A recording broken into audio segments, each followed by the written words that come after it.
Halo, apa kabar semuanya?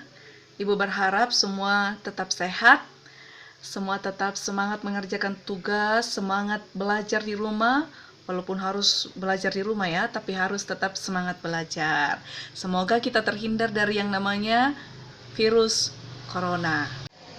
Nah, hari ini kita akan belajar tentang statistika. Statistika ini bukan materi yang baru karena materi ini kita sudah pelajari di kelas 4 SD, kita juga sudah pelajari di kelas 6 SD dulu, jadi ini bukan materi yang sulit bagi kalian. Jadi ibu berharap kalian bisa belajar dengan baik, kalian bisa pahami dengan baik, dan kalian bisa mengerjakan tugas nanti dengan baik, terutama nanti kalian bisa aplikasikan materi ini dalam kehidupan sehari-hari. Semoga bermanfaat. Kita fokus belajar tentang membaca dan menafsirkan data. Jadi nanti akan ada data yang disajikan, kemudian kita akan baca dan kita tafsirkan. Bentuk penyajian data itu ada beberapa jenis, kita sudah pelajari dulu di kelas 7. Bagaimana cara menyajikan data? Ada dalam bentuk tabel, ada dalam bentuk diagram batang, ada diagram garis, dan diagram lingkaran. Nah, data yang disajikan dalam diagram-diagram itu nanti kita akan baca dan kita akan tafsirkan. Jadi itu tujuan pembelajaran kita hari ini. Kita akan baca dan kita akan tafsirkan data yang disajikan dalam bentuk tabel, dalam bentuk diagram garis, diagram batang, dan diagram lingkaran. Nah, bagaimana membaca dan menafsirkan data? Berikut ini kita akan bersama-sama belajar melalui video pembelajaran yang akan ibu bagi dari link teman saya. Membaca dan menafsirkan data adalah dua hal yang berkaitan.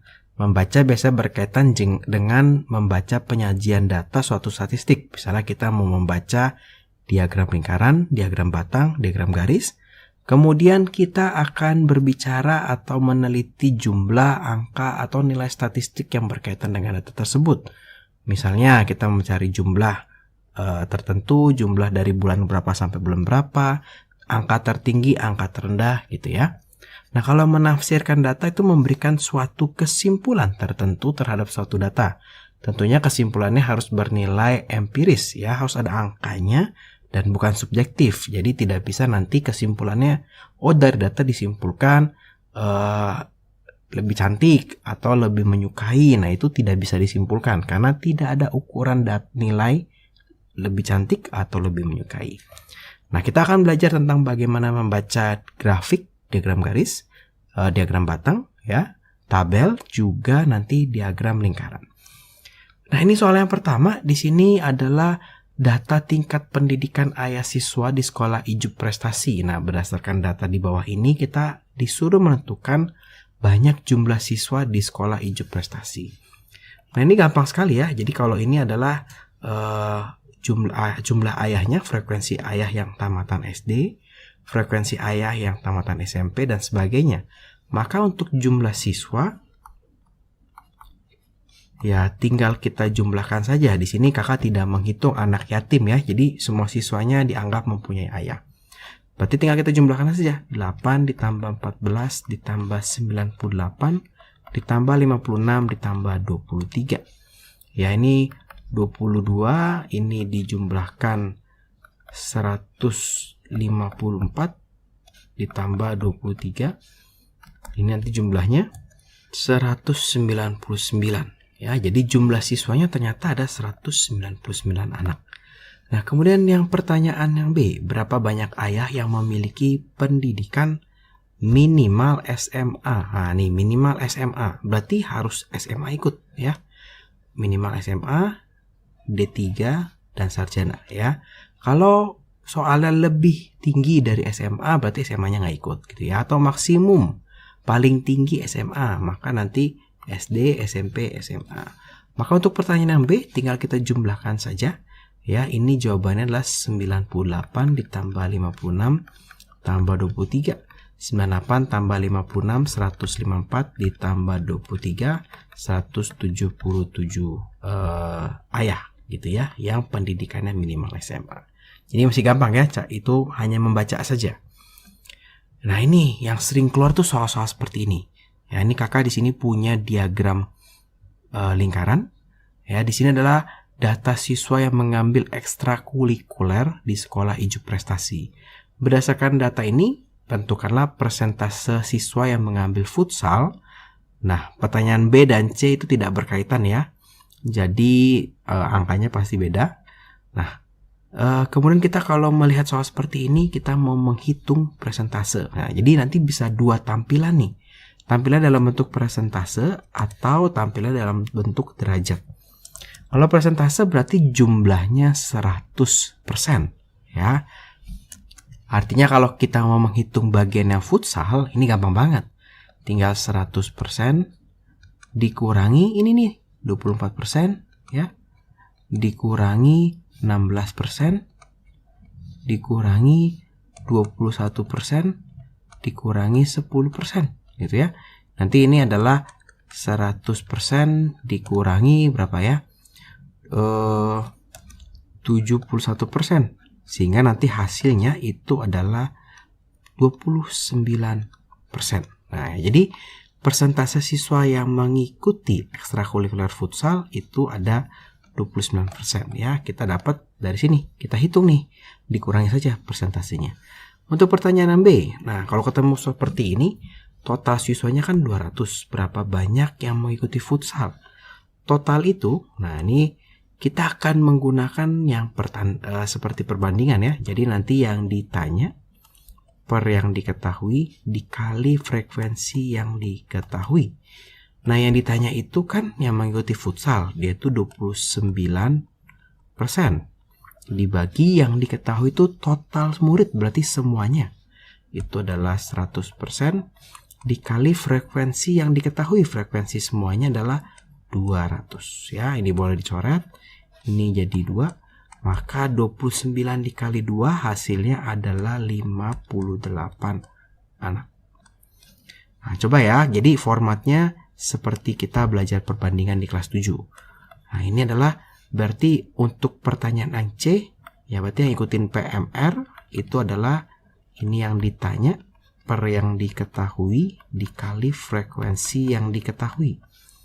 Yang ditanya itu adalah PMR. PMR itu 24%.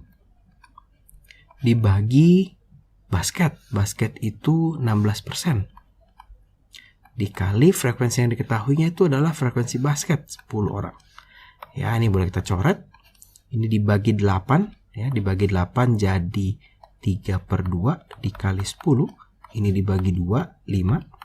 Ini jadinya 15 anak. Jadi seperti itu ya, jadi gampang sekali kita mau mencari yang lain gampang. Tidak harus mencari semua anaknya. Jadi kalau soal yang C ada juga guru yang yaudah kamu cari dulu semua muridnya, kemudian baru cari yang lain. Tidak harus, kita bisa langsung membandingkan. Nah, ini kita coba lagi ya, satu contoh lagi. Ini sekarang hasil pemilihan ketua OSIS di sekolah Ijup Prestasi. Ya, ini ada Sandy, Dedi, Budi, dan Ali. Kalau kita lihat ternyata beda-beda derajatnya ya. Nah, untuk yang Dedi, karena kita di sini pakainya derajat, maka kita harus tahu dulu nih ini berapa derajat ya. Caranya gimana? Karena kita lingkaran itu 360 derajat. Tinggal kita kurangi dengan yang kita tahu, 90 dikurang 70 dikurang 80. Nanti ini adalah 360 dikurangi, kita jumlahkan ya, 90 tambah 70 tambah 80 dikurangi 240 derajat, maka ini adalah 120 derajat. Nah, tanpa menghitung jumlah suara dari bagan ini ya, dari diagram lingkaran ini, kita bisa tahu yang menang tuh yang paling besar, yaitu si Dedi gitu ya. Jadi sebetulnya tanpa menghitung, kita cukup melihat oh ini paling besar yang ini, maka ini yang terpilih adalah si Dedi. Nah, untuk yang B, kita disuruh menentukan jumlah suara masing-masing. Ya, misalkan untuk si Dedi. Untuk si Dedi, sama ya, yang ditanya per yang diketahui dikali frekuensi yang diketahui. Yang ditanya tuh si Dedi. Dedi itu 120 derajat. Dibagi, diketahuinya tuh pemilih, berarti semuanya ya. Semua suaranya berarti dikali 360 derajat dikali frekuensi yang diketahuinya 180. Ini boleh kita coret jadi 2, ini boleh dicoret jadi 60. Oh, ternyata yang memilih Dedi ada 60 orang ya. Kita bisa juga menghitung yang lain. Kita bisa menghitung si Sandy. Nah, derajatnya dia 90 per yang diketahuinya 360 dikali 180. Ini boleh dicoret jadi 2. 90 dibagi 2 hasilnya adalah 45 orang. Sekarang kita menghitung si Budi. Kita lihat ini 70. Maka ini 70 per 360, total semuanya ya, dikali 180. Ya, ini boleh dicoret jadi 2. 70 dibagi 2, 35 orang. Nah, untuk yang ahli, kalian boleh kurangkan nih dari total suara, atau ya kita hitung juga 80 per 360 dikali 180 ya. Sama prosesnya. Nah, nanti dapat nih 40 orang. Nah, seperti itu ya. Jadi kalau kita sudah tahu derajatnya, kita mau menghitung yang mana saja bisa. Artinya kita mau menghitung yang B, ya yang C. Yang C ini tidak berkaitan dengan A ya, jadi memang angkanya berbeda. Yang memilih Sandy. Sandy kan 90 ya. Berarti Sandy itu yang ditanya per yang diketahui dikali frekuensi yang diketahui. Yang ditanyanya itu 90. Diketahuinya itu adalah si Budi 70 derajat ya, dikali 21. Ini boleh dicoret ya, dibagi 10. 21 dibagi 7 hasilnya 3. 9 dikali 3 hasilnya 27 orang. Jadi yang memilih adalah 27 orang. Nah, kira-kira seperti itu ya. Kalau disuruh menghitung total suara, ini ingat ya, yang B dan C itu beda soalnya. Total suara berarti kan yang ditanya nih. Kita boleh pakai yang si Sandy, boleh pakai yang Budi. Yang ditanya berarti semuanya 360 dibagi misalkan kakak pakai si Sandy juga ya, pakai si Budi juga. Berarti 70 si Budi dikali frekuensi si Budinya itu 21. Ini boleh dicoret nolnya. Ini dicoret jadi 3, 21 bagi 7 jadi 3. 36 dikalikan 3. Berarti berapa tuh? 108 orang. 36 dikalikan 3. Jadi gampang ya. Kalau kita tahu semua dari si sudut-sudut itu, untuk mencari salah satu atau semuanya tinggal kita perbandingkan saja. Nah, sekarang contoh soal yang keempat. Ini contoh soal yang cukup mudah. Kita akan membaca diagram garis gitu ya. Ini pergerakan nilai tukar rupiah terhadap dolar dalam seminggu. Kapan sih yang terendah? Oh, gampang ya. Tinggal kita lihat dari grafik ini yang paling bawah yang mana. Oh, terendah itu hari. Berarti yang terendah itu adalah hari Selasa. Kalau yang tertinggi itu kita paling atas. Berarti hari Kamis. Gitu ya. Nah, yang B ini yang kadang-kadang kita mesti sedikit teliti. Ditanya kapankah penurunan terbesar? Maka kita mesti cari dulu ada berapa penurunan. Oh, ternyata dari Senin ke Kamis itu ada penurunan. Ya. Penurunannya berapa? Tinggal kita lihat aja. 13.500 menjadi 13.200. Oh, 300 poin. Saya lagi ya yang turun. Oh, dari Kamis. Ini Selasa, sorry. Senin menjadi Selasa, dia turun 300.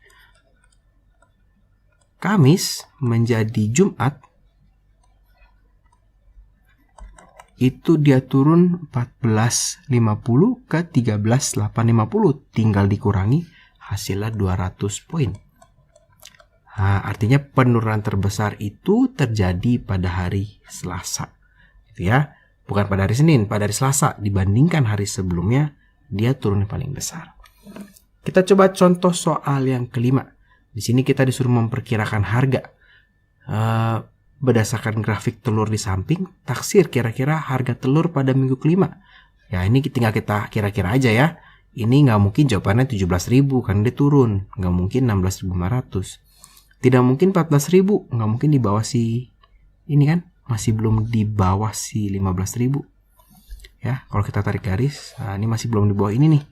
Artinya ini itu kemungkinan besar atau sudah hampir pasti kalau dari pilihannya itu adalah 15.500 ya.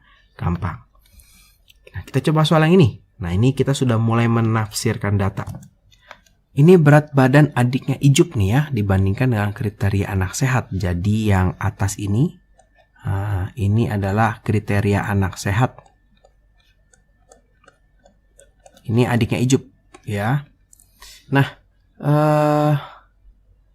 kalau kita lihat di sini pertanyaan pertama adalah rata-rata berat badan adik 3 bulan terakhir ya.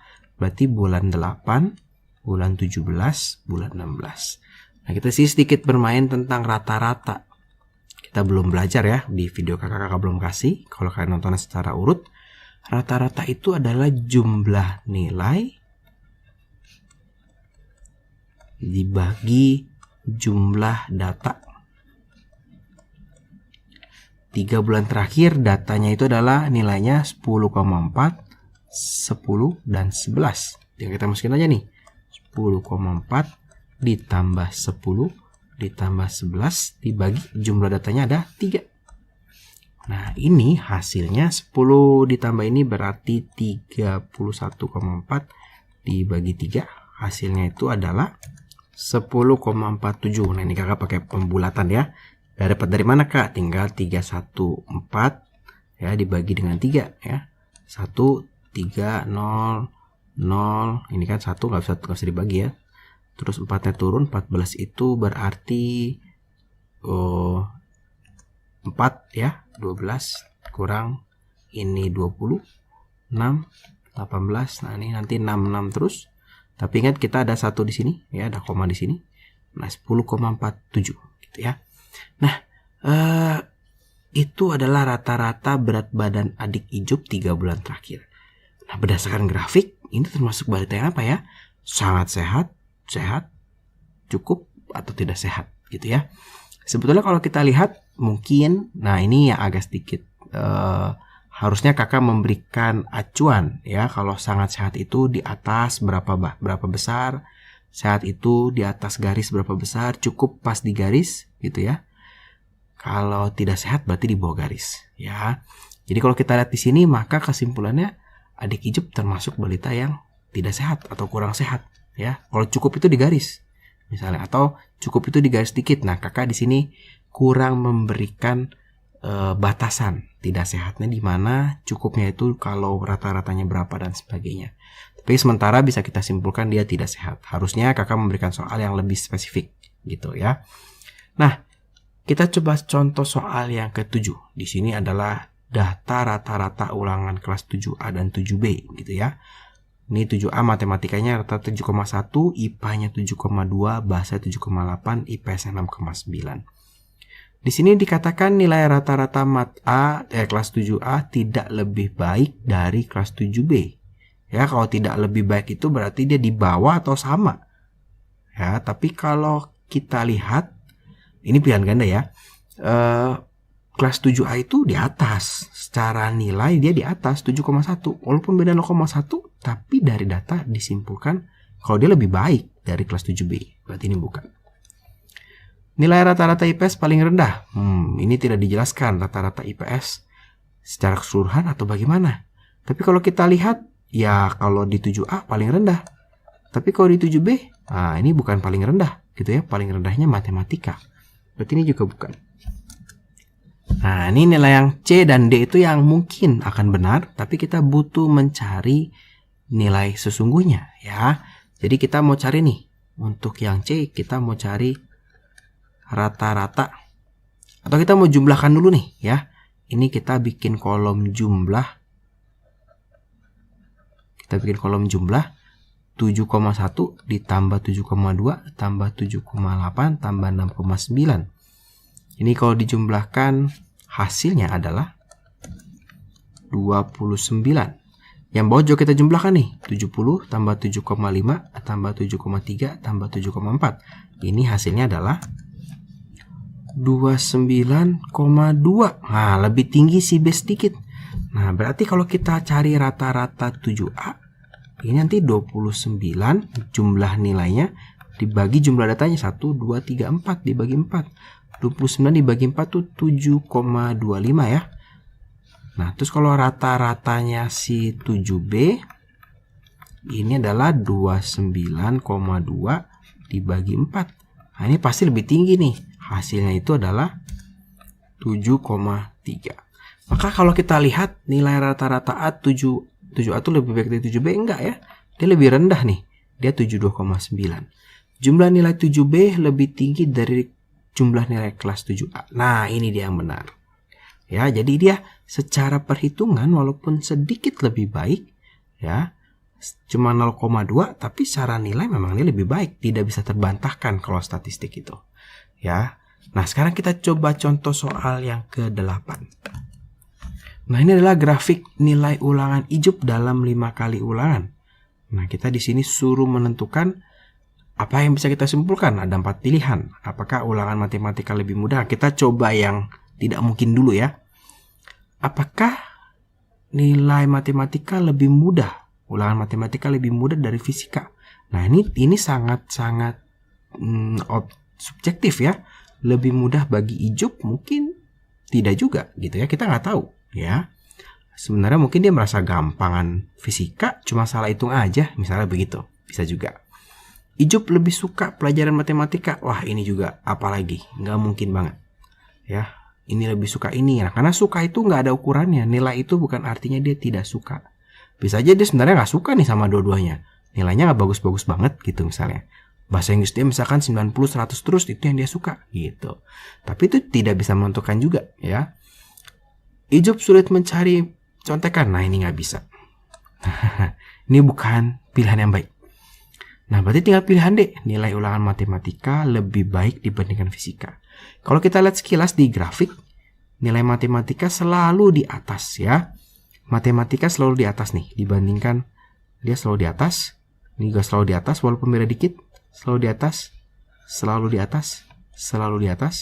Selalu di atas.